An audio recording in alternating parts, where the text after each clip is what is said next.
جس مزے کو نہ لینے سے اللہ ناراض ہو رہا ہے. تو اسی طرح میرے بھائی یہ خوب سمجھ لو کہ زنا سے اللہ ناراض ہوتا ہے, نکاح ایک ایسی لذت ہے جس سے اللہ خوش ہوتا ہے. سمجھتے ہو نا؟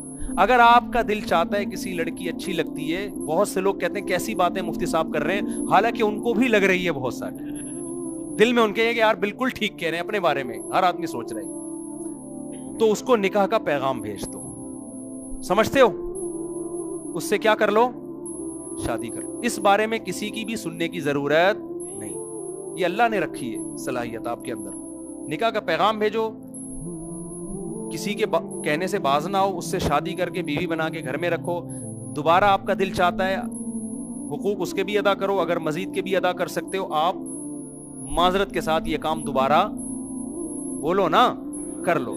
جس خدا نے ہمیں پیدا کیا اس کی طرف سے ہمیں کیا ہے یہ پرمیشن. اس نے اس لیے پرمیشن دی ہے کہ اس کو پتا ہے کہ اگر تم لوگ یہ کام نہیں کرو گے یہ لڑکیاں گھروں میں سڑیں گی, یہ برباد ہو جائیں گی. بیٹی کی پیدائش باپ کے لیے عذاب جان بن جائے گی, جو کہ بن چکی ہے. کیونکہ آپ کلچر سے پوچھتے ہیں, کلچر ایک آنکھ سے دیکھتا ہے. کلچر کیا کرتا ہے؟ وہ صرف اپنے مفاد دیکھتا ہے, وہ انسانیت کے مفاد نہیں دیکھے. کلچر جہیز کا ہے نا, تو یہ ایک آنکھ ہے کہ نہیں ہے؟ انسانیت کا مفاد ہے اس جہیز میں. تو کلچر سے نہیں پوچھیں, کلچر آپ کو بیوہ عورت سے شادی نہیں کرنے دے گا. خدا چونکہ اس بیوہ عورت کا بھی خالق ہے, وہ آپ کو نہ صرف اجازت بلکہ ترغیب دے گا. سمجھتے ہو؟ کلچر آپ کو 4 شادیوں کی اجازت نہیں دے گا, چونکہ ان 4 عورتوں کو اللہ نے پیدا کیا. اللہ کو پتا ہے اگر یہ لوگ جو کرنے والے ہیں یہ نہیں کریں گے, ان 4 کے رشتوں میں مشکل ہوگی. وہ آپ کو نہ صرف پرمیشن دے رہا ہے بلکہ آپ کو تھپکی بھی دے رہا ہے. وہ کیا کہہ رہا ہے؟ النکاح من سنتی, پہلا بھی دوسرا بھی, ہر نکاح سنت ہے پیغمبر کی. وہ کہہ رہا ہے مسجد میں کرو. جلدی سے تو بس 1 سیکنڈ لوں گا میں, بات چل پڑی. دیکھو جب دوسری شادی ہو تو شریعت میں حکم ہے مسجد میں کرو. اگر یہ کام برا ہوتا تو شریعت کہتی پہلی شادی مسجد میں ہوگی, دوسری مندر میں ہوگی. دوسری بھی کیا ہونی چاہیے؟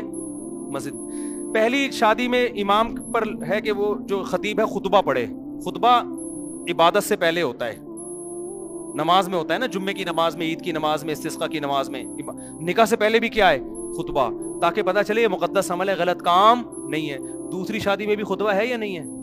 اگر دوسری شادی برا کام ہوتا, اللہ کہتے پہلی میں تو خطبہ ہوگا, دوسری میں خطبہ نہیں ہوگا, صلواتیں ہوں گی. خطیب کو چاہیے 25-30 گالیاں دے, تو شرم نہیں آتی؟ تو رہتے چھوٹے چھوٹے بچوں کا خیال کر لیتا, بغیرت, تیری داڑھی ہے, سفید داڑھی ہے, تیری داڑھی نہیں ہے, داڑھی کی سنت تو پوری کی نہیں, شادیوں کی سنت تو پوری کر رہا ہے. تو اس قسم کی صلواتیں 25-30 سنا کے کہتے ہیں ہاں بھائی میں نے تمہارا فلانی کا ڈمکانی کا تم سے کیا, قبول ہے؟ وہ کہتے ہیں ہاں جی, اتنی گالیوں کے بعد مجھے کیا یہ رشتہ قبول ہے.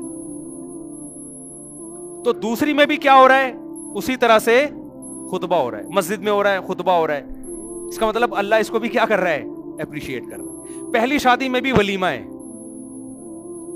جو کام غلط ہوتا ہے چوری چھپے کرتا ہے, پبلک کو بتاتا نہیں ہے. چرس پی رہا ہے, پبلک کو بتائے گا آج میں نے چرس پیا, آ جاؤ یہ سارے لوگ آ جاؤ آ جاؤ.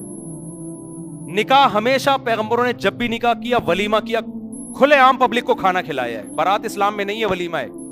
تو پہلی شادی میں بھی ولیمہ ہے کہ بھائی اچھا کام کیا ہے, پبلک کو بتاؤ, سب کو جمع کر کے کھانا کھلاؤ, ہے نا. اور حدیث میں آتا ہے ولیمے کی دعوت کو بھی مت ٹھکراؤ. کسی نے شادی کی, تمہیں بلایا, دولہے کو اپریشیٹ کرو, جاؤ ولیمے میں, اپنے عمل سے بتاؤ بھائی خاندانی کام کیا, تبھی تو شرکت کرو دعوت میں. حدیث میں آتا ہے جس نے ولیمے کی دعوت ٹھکرائی اس نے میری نافرمانی کی. کیوں؟ آپ اس کو اپریشیٹ نہیں کر رہے. شادی پہ کھانا نہیں ہے اصل میں, تو یہ اپریشیٹ کرنا ہے. تو پہلی میں بھی ہے ولیمہ, دوسری میں بھی کیا ہے؟ اس کا مطلب اللہ پہلی پہ اتنا خوش ہو رہے ہیں اتنا ہی دوسری پہ بھی خوش ہو رہے ہیں. اللہ میاں کہہ رہے ہیں بھائی کیا ہے, پبلک کو جمع کر کے کھانا کھلاؤ, لیکن میں نے دولوں کی کانپیں ٹانگتی ہوئی دیکھی ہیں. پہلی پہ تو کھلا رہے ہوتے ہیں, دوسری پہ پھیکی پھیکی مسکراہٹ لے کے چھپتا ہوا 4 آدمیوں کو چھپڑ میں لے جا کے کھلا رہا ہوگا.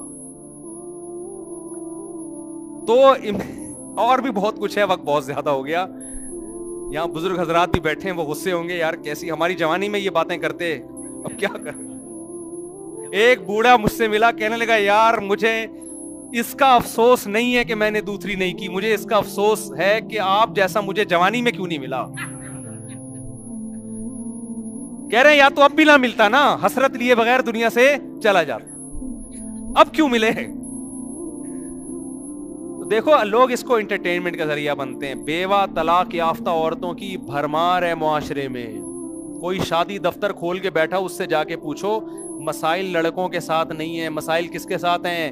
لڑکیوں کے ساتھ ہیں. بیٹے پرابلم نہیں بنتے, بیٹیاں پرابلم بنتی ہیں.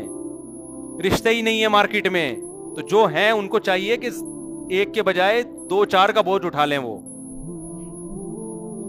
اور یہ انٹرٹینمنٹ ایسی ہے جس سے اللہ ناراض بالکل بھی نہیں ہوگا, کیونکہ اللہ نے مرد اور عورت کو ایک دوسرے سے دور رہنے کے لیے پیدا نہیں کیا ہے, مرد اور عورت کو ایک دوسرے کے لیے پیدا کیا ہے. اور حدیث میں نکاح کی ترغیب ہے, فرمایا لا تکونوا کرہبان النصارى تزوجوا, عیسائیوں کے پادریوں کی طرح نہ بنو. پادری کہتے ہیں اللہ اللہ کریں گے بس بیٹھ گئے, فرمایا نہیں, کثرت سے نکاح کرو, اولاد کثرت سے بڑھاؤ. یہ اولاد بڑھاپے میں آپ کے کام آئے گی, یہ خاندان آباد کرے گی, آپ کا رزق دے گا وہ اللہ. ناروے کا ویزا ریجیکٹ نہیں ہوگا, سمجھ رہے ہیں؟ تو آپ جو نوجوان ہیں, میں ان سے کہتا ہوں اللہ کا واسطہ انٹرنیٹ پر بیہودہ فلمیں دیکھنا چھوڑ دو, لڑکیوں سے دوستیاں لگانا چھوڑ دو. اللہ نے آپ کو حلال کا آپشن دیا ہے. لوگ کہتے ہیں میرے ابا نہیں مانتے, تو فحش فلمیں دیکھنے سے پہلے ابا سے پوچھ کے دیکھتے ہو کیا؟ یونیورسٹیوں میں لڑکیوں سے جو فرینڈ شپ کرتے ہو ابا سے پوچھ کے کرتے ہو؟ جب حرام میں ابا سے نہیں پوچھ رہے تو حلال میں بھی معذرت کے ساتھ, بہت سارے ابا یہاں بیٹھے ہوئے ہیں, لیکن ابا کو چاہیے اب باپ بنے نا, وہ خود اپنے بیٹے کو کہے بیٹا تو کما رہا ہے, تیری آمدنی کر لے یار. اور ابا کو بتایا کرو ابا اگر آپ مجھے شادی سے روکو گے تو جیسے آپ کے ابا اگر آپ کو شادی سے روکتے تو آپ میرے ابا نہیں بنتے, تو اللہ کا واسطہ مجھے بھی کسی اور کا ابا بننے سے نہ روکے.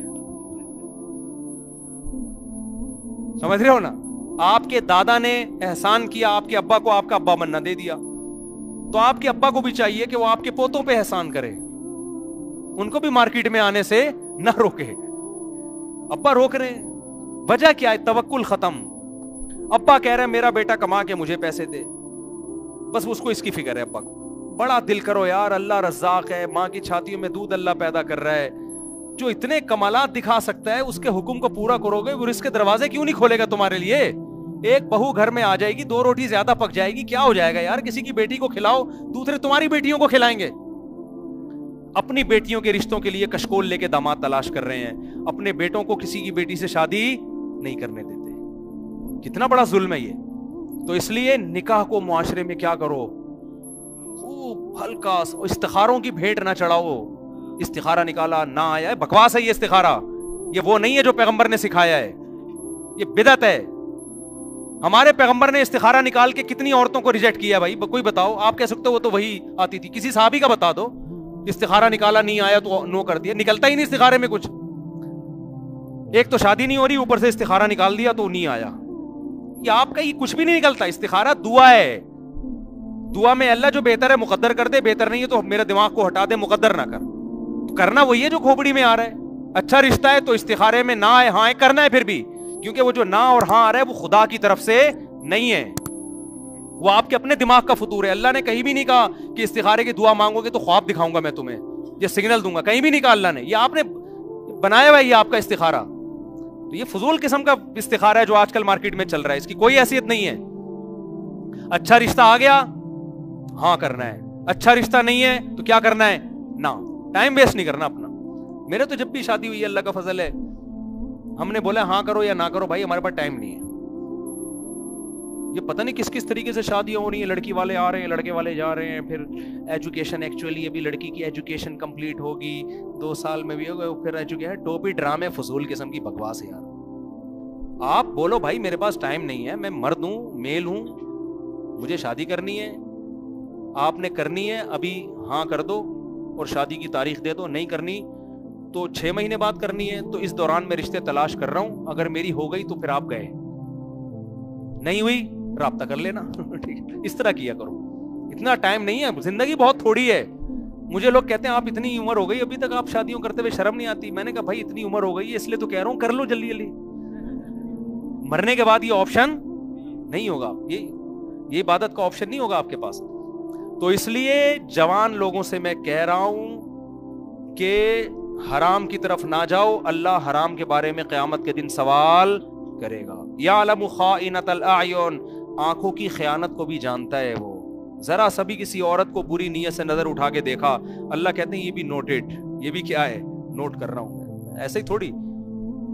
تو اس لیے نکاح کرو, اور یہ خامخواہ کا برداشت کرنے کی بھی ضرورت نہیں ہے. میرے پاس نوجوان آتے ہیں 30-30 سال کے جوان آدمی آ کے کہے گا یار بس میں پڑھائی میں برداشت کر رہا ہوں, میں کسی عورت کو نہیں دیکھتا. میں نے کہا اتنی برداشت کیوں کر رہے ہو؟ دیکھو ایک آدمی کو بھوک لگ رہی ہے, جیب میں پیسے ہیں, تو بھوک برداشت کرنے کی کیا ضرورت ہے؟ پراٹھا خریدے کھائے, کیا ہو گیا؟